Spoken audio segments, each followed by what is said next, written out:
सबसे पहले मैं प्रभु यीशु के नाम में आप सबको इस अंतिम समय का शिक्षा में स्वागत करता हूँ। गया हुआ एपिसोड में मैंने रैप्चर का समय को लेकर क्लियरली बता दिया गया था और आज मैं आप लोग को बताने वाला हूँ वो है मैथ्यू चैप्टर 24 वर्स 29 से लेकर 31 तक। हवा का चारों दिशाओं से और आकाश का एक छोर से लेकर दूसरा छोर तक रहने वाला परमेश्वर का चुना वाला लोगों को महाक्लेश का बाद इकट्ठा किया जाएगा। ये कौन है, इसका विषय में मैं आप लोग को क्लियर कर दूंगा। सबसे पहले मैं आप लोग को मैथ्यू चैप्टर 24 वर्स 31 में जो चुना हुआ लिखा है, ये जो इलेक्ट, ये चुने हुए लोग कौन है जिसको महाक्लेश का बाद इकट्ठा किया जाएगा, ट्रम्पेट साउंड बजाते हुए लिखा गया है। तो यहाँ जो इलेक्ट लिखा हुआ है ना, देखिए बाइबल में 1 तिमोथी चैप्टर 5 वर्स 21 में देखिए यहाँ स्वर्गदूत को भी चुने हुए लिखा गया है। उसके बाद आप 1 पीटर चैप्टर 1 वर्स 1 में भी देखिए यहाँ क्रिश्चियन लोगों को भी चुने हुए लिखा गया है। और उसका विषय में आप आगे जाकर टाइटस चैप्टर 1 वर्स 1 में भी देखिए, 2 जॉन चैप्टर 1 वर्स 1 में भी देखिए, वहाँ भी क्रिश्चियन को चुना हुआ लिखा गया है। उसके बाद आप आइजाया चैप्टर 45 वर्स 4 को देखिए, वहाँ परमेश्वर यहूदी लोगों को मेरा चुना हुआ लिखा गया है। तो इसलिए यहूदी लोगों को भी चुना हुआ बाइबल में कहा जाता है।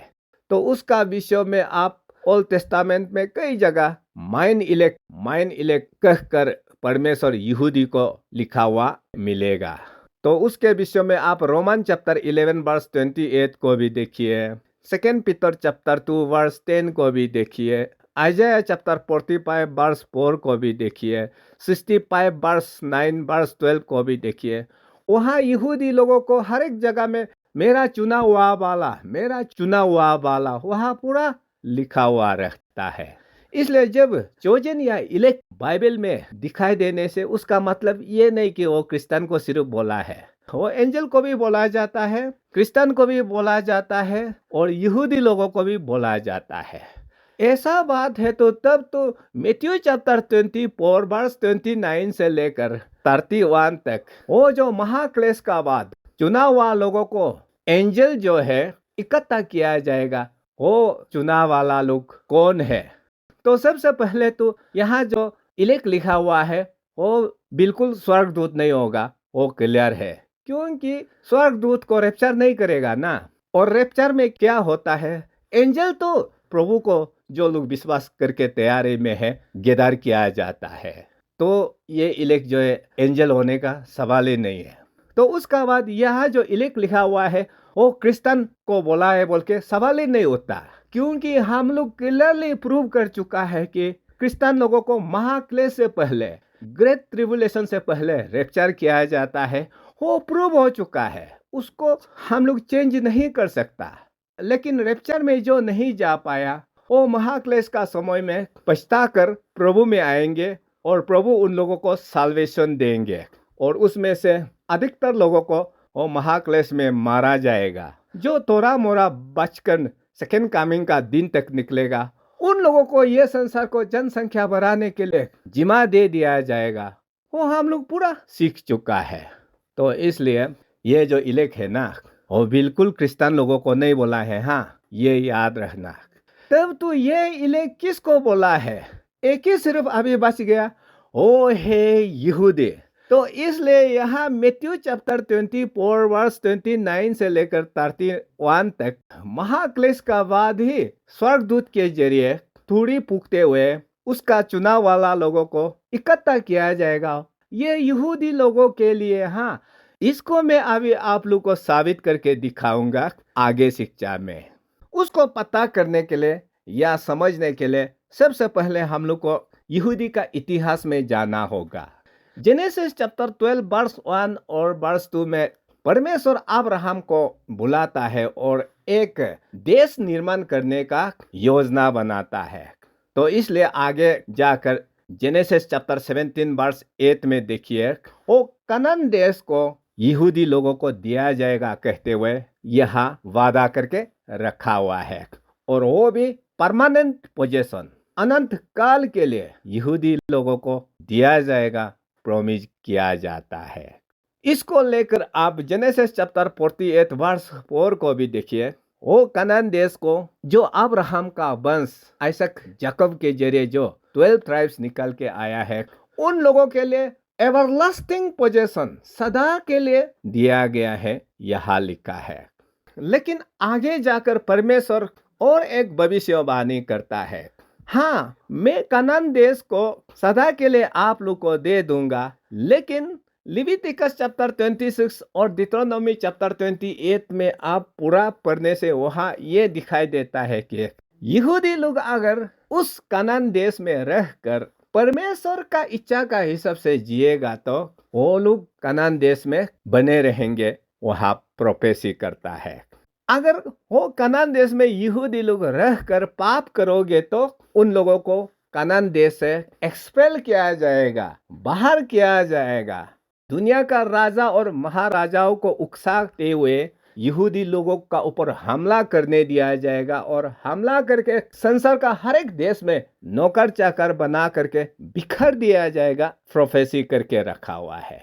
पर भी अंत में वहां लिखता है कि परमेश्वर जिन लोगों को चुना गया है, वो अपना पापों का हिसाब से सजा पाने का बाद परमेश्वर उन लोगों को अपना कनान देश में फिर से, वो रिमनेंट जो लोग बच गया अन्य देश में पूरा नहीं मर के, उन लोगों को वापस फिर से लाया जाएगा, वहां पर लिखा हुआ होता है। तो लिविटिकस चैप्टर 26 और डिट्रोनोमी चैप्टर 28 में जैसे शर्त से भरा हुआ भविष्यवाणी किया गया था, उसी हिसाब से जब इजराइल का इतिहास में देखोगे तो यहूदी लोग कनान देश में रहकर धमाधम पाप करना शुरू हो गया। वो पाप करने के कारण से सबसे पहले परमेश्वर ने 2 किंग्स चैप्टर 17 वर्स 5 से लेकर 23 तक देखिए, उसने एसीरियन राजा को इस्तेमाल करके इजराइल का नॉर्दर्न 10 ट्राइब्स को अपना कनान देश से उखाड़ कर असीरियन एम्पायर में नौकर चाकर बना करके बिखार दिया गया था, और वहां से कोई भी वापस नहीं आया। उसका बाद जब 100 साल बीत गया हो, इजराइल का जो साउदर्न 2 ट्राइब जुदा और बेंजामिन, उन दोनों को दानियल चैप्टर 1 में लिखा गया है कि किंग नेबुकदनेस्सर जो बेबीलोन को राज कर रहा था, उसको प्रभु का आत्मा उकसा करके इजराइल को हमला करके और बेबीलोन में 70 इयर्स के लिए नौकर चाकर बना करके बिखर दिया गया था, बोला है। तो उसका बाद मैं आप सबको यह सब पूरा बता चुका हूँ कि भविष्यवाणी आइजाया में भी जेरेमिया में भी कर चुका था कि वो 70 साल का बाद वो जो 2 ट्राइब को इजराइल देश में फिर से लौटने का प्रभु का तरफ से साइरस राजा को इस्तेमाल करके किया जाएगा कहते हुए वो भविष्यवाणी क्या वाला को फुलफिल करके उन लोगों को 70 साल का बाद इजराइल देश में फिर से केवल 15% उन लोगों को बेबीलोनियन वनवास से लेके आया, और वो लोग आकर इजराइल देश में फिर से जनसंख्या बढ़ाना शुरू हो गया, और होते होते यीशु का समय तक पहुंच चुका था। तो जब यीशु का समय पहुंच चुका था, उन लोगों ने यीशु को भी नहीं छोड़ा, अपना परमेश्वर को ही कलवारी क्रॉस पर चढ़ा दिया, जिसके कारण से इजराइल देश में फिर से एक बड़ा जजमेंट आता है 70 एडी में, और उस 70 एडी में रोमन के द्वारा यहूदी लोगों को हमला करके पूरा रोमन एम्पायर में बिखर दिया गया। इसको लेकर दानियल चैप्टर 9 वर्स 26 में भी भविष्यवाणी किया गया था। लूक चैप्टर 21 वर्स 20 से लेकर 24 तक सटीक वो जो 70 एडी में किस तरह से रोमन यहूदी को हमला करके नौकर चाकर बना करके सारा संसार में बिखर दिया जाएगा, वहाँ पूरा लिखा हुआ है। और उसी को 70 एडी में फुलफिल करते हुए रोमन आर्मी जनरल टाइटस के द्वारा हमला करके ए टू जेड यहूदी को कनान देश से सारा रोमन एम्पायर में बिखर दिया गया था। लेकिन अंतिम समय का भविष्यवाणी क्या कहता है? मैंने आप सबको आइजाया चैप्टर 11 वर्स 11 को भी बता चुका हूँ, जेरेमिया चैप्टर 32 वर्स 37 को भी बता चुका हूँ, इज़ेकियल चैप्टर 37 वर्स 21 से लेकर 22 में जो लिखा गया है उसको भी बता चुका हूँ। आइजाया चैप्टर 11 वर्स 12 को भी बता चुका हूँ। आमोस चैप्टर 9 वर्स 14 15 को भी बता चुका हूँ। ये सब बाइबल वर्स में ये लिखा हुआ है कि जब यीशु मसीह इस संसार में दोबारा वापस आने वाला होता है तो वो सेकेंड कमिंग का समय में वो जो असीरियन एम्पायर में वनवास जाने वाला यहूदी लोगों को, वो बेबीलोनियन वनवास में जो लोग चला गया, रोमन वनवास में जो लोग चला गया, जाकर सारा संसार में बिखर कर नौकर चाकर बन करके जी रहा है, उन लोगों को फिर से अपना इजराइल देश में गैदर किया जाएगा। लिखा वाला को मैं पूरा आप सबको बता चुका हूँ। तो उसको फुलफिल करते हुए परमेश्वर ने यहूदी लोगों को 1948 में देश दिलाया। देश दिलाने का बाद उसने यमन से 49,000 यहूदी को एक झटके में इजराइल देश पहुंचाया गया, जिसका नाम है ऑपरेशन मैजिक कारपेट 1949 में। उसका बाद ऑपरेशन मोजेज 1985 में इथियोपिया से 8,000 यहूदी लोगों को एक झटके में इजराइल सरकार के द्वारा पहुंचाया गया। उसके बाद ऑपरेशन सोलोमन 1991 कहते हुए 14,000 से ऊपर फिर हो इथियोपिया से एक झटके में, चाहे वो हवाई जहाज से हो, रेल मार्ग से हो, पानी का जहाज से हो, इजराइल देश में पूरा पहुंचाया गया है। और कहता है कि रशिया से सबसे ज्यादा यहूदी लोग इजराइल देश में लौट के आया है समय समय पर, वो 1980 से शुरू करके। और ये सब जो है वो जो जितना भी एंड टाइम का समय में यहूदी लोग अपना देश में फिर से परमेश्वर की ओर से लौटने दिया जाएगा, वो बोला वाला है बोल के कॉम्प्लीटली मैं गया हुआ एपिसोड में बता चुका हूँ। तो इसलिए जब से इजराइल देश जन्म हुआ, ये उन दिनों का तस्वीर है। जो अलग अलग देश है वो रेल मार्ग से होने से भी, एरोप्लेन से होने से भी, पानी का जहाज से होने से भी अपना देश में वो लोग का आया हुआ तस्वीर आप देख लीजिए। और जो लोग आमने सामने में है वो लोग पैदल मारकर इजराइल देश में वापस आना शुरू हो गया, जो कि हजारों साल तक बिना अपना देश का हर एक देश में बिखर कर रह रहा था। तो इसलिए 1948 से लेकर आज तक जो यहूदी लोग इजराइल देश में वापस आकर रह रहा है वो आज लगभग 7 मिलियन है। 7 मिलियन का मतलब वो 70 लाख वो अपना इजराइल देश में आ चुका है और वहाँ देश बनकर रह रहा है। और वो अब वो आसपास का जो मुसलमान देश को लड़ रहा है और मिट्टी हासिल करने के लिए। लेकिन आज इजराइल देश का बाहर 70 लाख से उल्टा ज्यादा बाहर देश में है। तो वो बाहर देश जो मोर देन 7 मिलियन यहूदी लोगों को वे बाइबल प्रोफेसी है कि ये इजराइल देश में पूरा का पूरा ए टू जेड गैदर किया जाएगा मिलेनियल किंगडम के लिए। वो जो 1000 वर्ष यीशु राज करेंगे यहूदी लोगों को इस्तेमाल करके, वो बोला वाला को फुलफिल करने के लिए। तो आज इजरायली लोग देश बनकर रहने से वे ज्यादातर यहूदी लोग फॉरेन कंट्री में अब भी है, अमेरिका में भी है, रशिया में भी है, यूरोप में बहुत सारे देश में है। और कहता है कि हमारा भारत यहाँ पे मणिपुर में भी यहूदी लोग है बोला है। तो वो लोग को अंत में अपना देश में परमेश्वर पूरा का पूरा लाया जाएगा बोला है।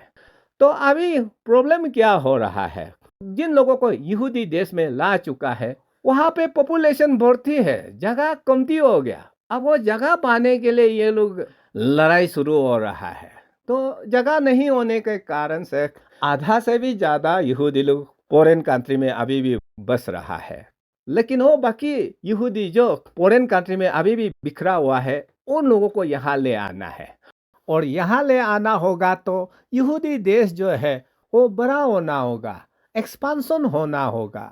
वो एक्सपांसन करने के लिए अभी लड़ाई शुरू हो चुका है। हाँ, तो इसलिए आइजाया चैप्टर 27 वर्स 13 को भी देखिए।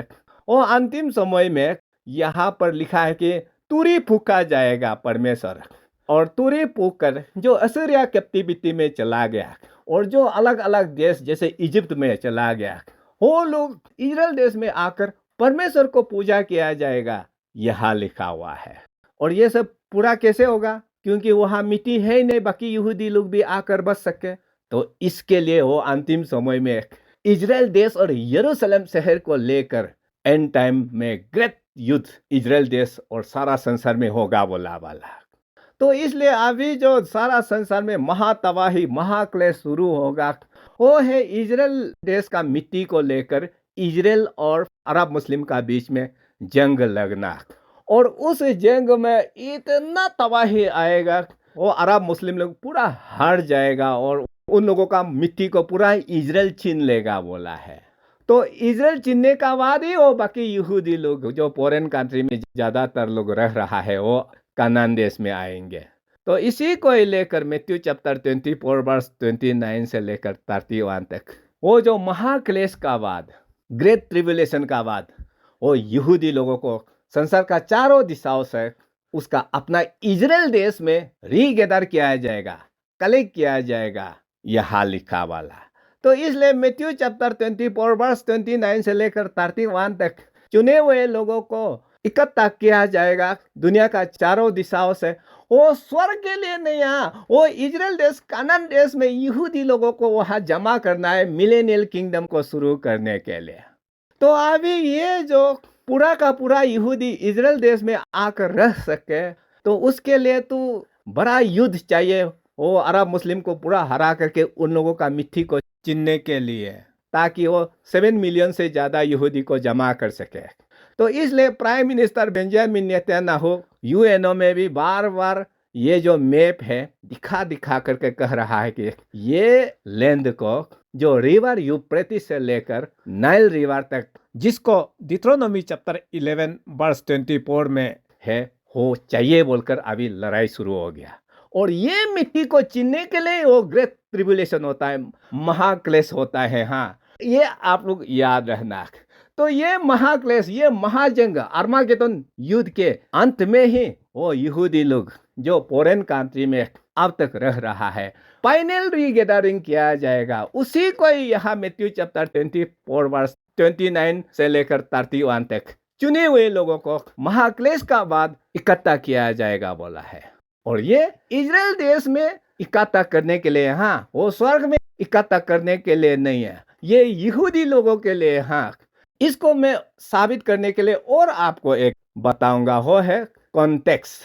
देखो, कोई भी चीज को इंटरप्रेट करने के लिए वो पैराग्राफ का आसपास में किसका विषय में लिखा हुआ है वहां से नतीजा निकालता है जिसको कॉन्टेक्स्ट कहा जाता है। तो ये जो चुने हुए लोगों को संसार का चारों दिशाओं से स्वर्गदूत के जरिए इकट्ठा किया जाएगा बोला वाला, उसको बोलने से पहले यहाँ मैथ्यू चैप्टर 24 वर्स 15 से लेकर 19 तक आप देखिए यहाँ किसका बारे में बात कर रहा है। सबसे पहले आप ध्यान दीजिए, कॉन्टेक्स्ट कह रहा है कि यहाँ एबोमिनेशन ऑफ डेसोलेशन का विषय में बोला है। तो एबोमिनेशन ऑफ डेसोलेशन किसके लिए है, कहाँ होगा, हो मैं आप सबको पूरा बता चुका हूँ। हो है यरूशलेम मंदिर का अंदर। तो यरूशलेम मंदिर किसे लेना देना है, वो यहूदी का है, क्रिश्चियन से कोई लेना देना नहीं है। इसलिए एबोमिनेशन ऑफ डेसोलेशन से क्रिश्चियन का कोई ताल्लुकात नहीं है, वो यहूदी के लिए है। उसका बाद फिर यहाँ कह रहा है कि जो लोग जुदिया में हैं वो पहाड़ तरफ भाग जाओ जब ग्रेट ट्रिबुलेशन शुरू होगा, यहाँ ऐसा लिखा है। तो जुदिया कहाँ में है, जुदिया इंडिया में नहीं है ना, अमेरिका में नहीं है ना, ऑस्ट्रेलिया में नहीं है ना, या किसी भी देश में नहीं है ना, जुदिया तो इजराइल देश में है ना। तो उसका बाद तीसरा नंबर कहता है कि जो वो महाक्लेश शुरू हो जाएगा, जो लोग घर का ऊपर रह रहा है वो घर का अंदर जाकर कपड़ा उपड़ा उतार भागने का कोशिश ना करे, घर का ऊपर में तो वहां से भाग जाना क्योंकि तबाही भयानक होगा। तो उन दिनों में यहूदी लोग का घर कैसा था, वो घर का ऊपर में एक खुला दरवाजा बनाया था और वहां से एक सीढ़ी नाम के जाने के लिए बनाया था। तो उसका मतलब यहाँ किसका बात कर रहा है, यहाँ यहूदी का बात कर रहा है। और 4 नंबर में आप देखिए, वो जब महाक्लेश शुरू हो जाएगा किसी भी जगह में भागने के लिए बोला है ना, तो यहाँ कहता है कि वो भागने का समय विंटर समय ना हो। तो आप इजराइल में देखिए, वो थोड़ा डेजर्ट एरिया है, बालू से भरा हुआ है। तो ऐसे में अगर आप विंटर में भागने के लिए कोशिश करेगा तो कई लोग मारा जाएगा वो ठंड से। अगर नहीं मारा जाता है तो आधा मरा एकदम बेहाल हो जाएगा। तो इसलिए यहाँ आपका भागने का समय वो विंटर ना हो, यहाँ कहा है। फिर आप 5 नंबर में देखिए, फिर कहता है कि वो भागने का समय सब्बात का दिन ना हो। तो ये सब्बात किसका है? सब्बात तो क्रिश्चियन लोगों के लिए नहीं है ना। सब्बात जो सतरडे है वो यहूदी लोग मनाता है ना। और यहूदी का नियम से चाहे सब्बात का दिन में कुछ भी हालत हो, 1 किलोमीटर होने से भी पैदल चलना नहीं है। तो ग्रेट ट्रिबुलेशन सब्बात का दिन में शुरू हो जाएगा तो यहूदी लोगों के लिए भागना मुश्किल, क्योंकि एक किलोमीटर भागना मतलब वो मोजेज का लॉ को तोड़ता है, उसका सजा मौत होता है। तो इसलिए यहाँ आपका भागने का समय सब्बात का दिन में ना हो। तो इसलिए यहाँ एबोमिनेशन ऑफ डेसोलेशन का विषय में लिखा गया है। जो लोग जुदिया में है वो पहाड़ तरफ भागो बोला है, और जो लोग घर का ऊपर में है वो घर का अंदर ना जाए, वहां से ही सीधा भाग जाए बोला है। और वो भागने का समय ठंड का ऋतु ना हो। और फिर आखिरी में कहा कि वो भागने का दिन जो है सब्बात का दिन ना हो। तो इसलिए ये सब बाइबल वर्स पूरा यहूदी के लिए, हाँ, महाक्लेश का समय में। इसलिए वो जो मैथ्यू चैप्टर 24 वर्स 39 से लेकर 31 तक महाक्लेश का बाद चुने हुए लोगों को गैदर किया जाएगा बोला वाला, सच में ये यहूदी लोगों के लिए, हाँ, वो क्रिश्चियन से कोई लेना देना नहीं है। ये आप लोग याद रखना। लोग उसको मालूम नहीं होकर देखो देखो यहाँ तू मैथ्यू चैप्टर 24 वर्स 31 में चुने हुए लोगों को महाक्लेश का बाद इकट्ठा किया जाएगा, इसलिए रेप्चर महाक्लेश का बाद ही होगा। ऐसा लोग गलत शिक्षा निकाल के आता है। तो अगर ऐसा बात है तो क्रिश्चियन लोगों को दुख तकलीफ होने से पहले संसार से ले जाएगा बोला वाला बाइबल वर्स को क्या करेगा? और 100 बाइबल वर्स कहता है कि यीशु आने का बाद इस संसार में फिर से एक नया युग शुरू होगा, जहां लोग शादी ब्याह करके जनसंख्या बढ़ाया जाएगा मिलेनियल किंगडम में। वो वर्सेस लोग को क्या करेगा? तो इसलिए आज का शिक्षा का कंक्लूजन ये है, वो जो महाक्लेश का बाद चुने हुए लोगों को संसार का चारों दिशाओं से इकट्ठा किया जाएगा स्वर्गदूत के जरिए बोला वाला।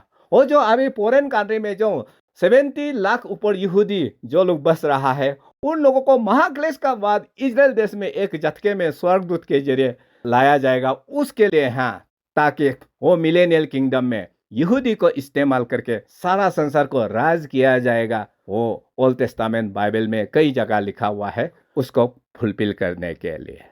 तो नेक्स्ट में मैं आप लोग को बताने वाला हूँ, जो लोग रेप्चर जो है महाक्लेश का बाद होगा कहते हुए बेकार का आर्गुमेंट लेकर कई लोग सिखाया जा रहा है, वो अननेसेसरी क्लेम का विषय में मैं आप लोग को थोड़ा सा क्लियर कर दूंगा।